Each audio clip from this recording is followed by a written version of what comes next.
¿Para qué? ¿Para qué? A ver, digo, si se vale, porque esta es una pregunta de bote pronto, no está, pero así nos gusta jugar. Así es. Dijimos al principio, sabemos qué hacemos, a veces cómo, pero muchas veces nos preguntamos, o pocas, sabemos cómo responder. ¿Y para qué una probadita del siglo XXII? Bueno, yo creo que es después de esta extraordinaria oportunidad que me ha tocado durante 4 años de oír algunas de las grandes inteligencias de nuestra época, pues yo creo que tenemos que plantearnos muy bien todo esto que oímos, todo esto que nos hace pensar hacia dónde nos lleva. Entonces esto lo platicaba yo con Andrés y recordaba una lectura de un extraordinario escritor italiano, Italo Calvino, que escribió un libro que se llamaba 6 propuestas para el milenio.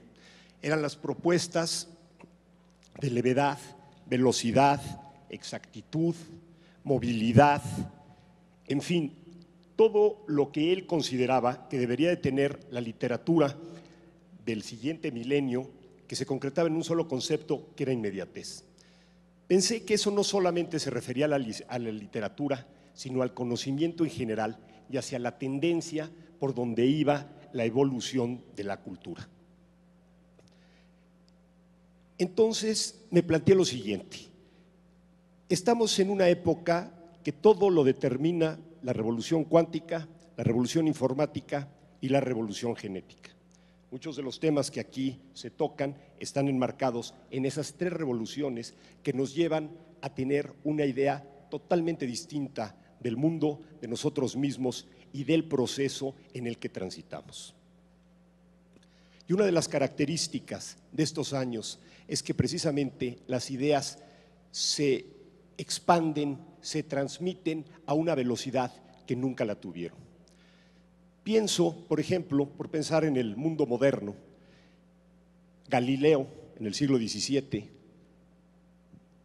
cuando al hombre le quita la arrogancia de ser el centro del universo y sitúa a la Tierra como algo, un planeta más que gira en torno al Sol, ya no es el centro del universo.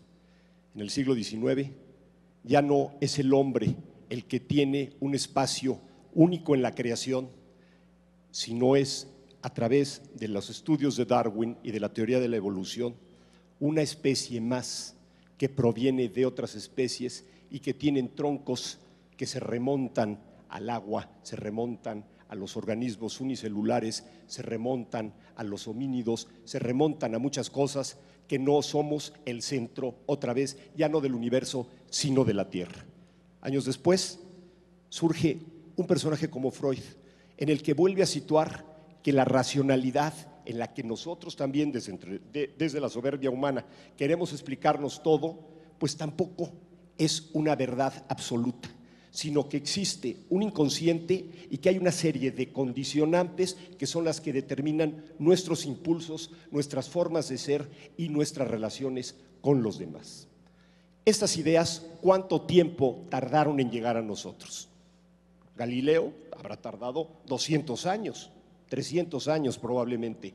Darwin no acaba de llegar al mundo contemporáneo. En una buena parte de Estados Unidos se sigue creyendo en el creacionismo, es decir, que no ha habido evolución y que somos un ser que tal cual Dios nos creó, como somos ahora.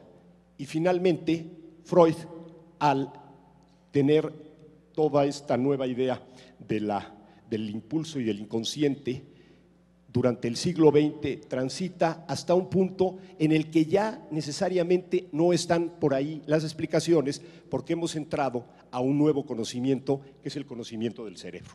Entonces vemos que muchas de nuestras motivaciones están provocadas por el estudio de la neurociencia, como lo diga Gallman, que oímos esta mañana, extraordinario, y una serie de condicionantes que explican perfectamente nuestros comportamientos, no necesariamente ligados al pensamiento freudiano.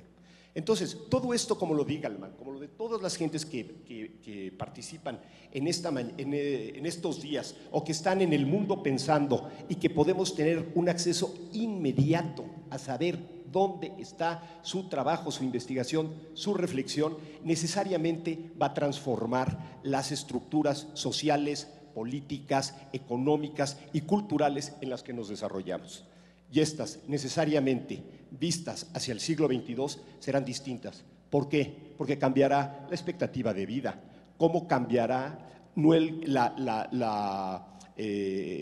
modo de reconocernos ante nosotros, la inmediatez de la comunicación, en fin, tantas cosas que cuando este libro que citaba yo de Milenio, de las propuestas del milenio de Calvino, todavía no existía ni el iPad, ni el iPhone, ni nada de eso, pero los temas siguen siendo válidos porque están ligados a una cierta condición humana. Entonces, mi inquietud y mi pregunta es esto: ¿cómo todo esto va a impactar en nosotros como especie humana?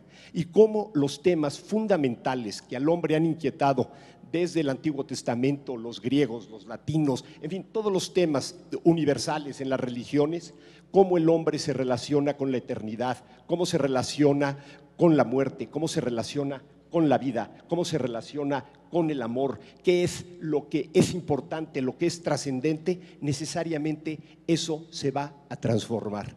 Y seremos la primera generación que empiece a visualizar que las estructuras en las que desarrolla no solo nuestra vida, sino la de nuestra especie será radicalmente distinta a la de todas las generaciones que nos han precedido. Yo estoy convencido de esto, no tiene que ver ni con optimismo, sino con pesimismo, sino con datos que están frente a nosotros. Por eso el valor de Ciudad de las Ideas, porque aquí es donde nos adentramos a lo que es la vanguardia del pensamiento. Gracias. Gracias a ti.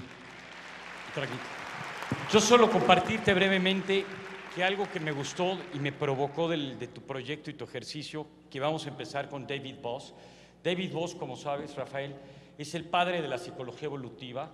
El libro de texto de introducción a la psicología evolutiva es de David Boss. Todo el mundo que hace psicología evolutiva, que quiere entender las relaciones interpersonales, el noviazgo, los intereses del hombre, de la mujer, el cerebro reptiliano, etcétera, tiene que leer a David Boss. Él nos va a hablar de la lujuria.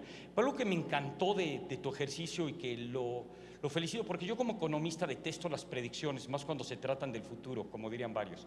Pero lo que me encanta es, no entendemos lo que hoy es el amor, no entendemos lo que hoy son los celos. Probablemente con una probadita del siglo XXII comprendamos lo que pasa en el 2014. Muchísimas gracias y bienvenido David Boss, Lujuria.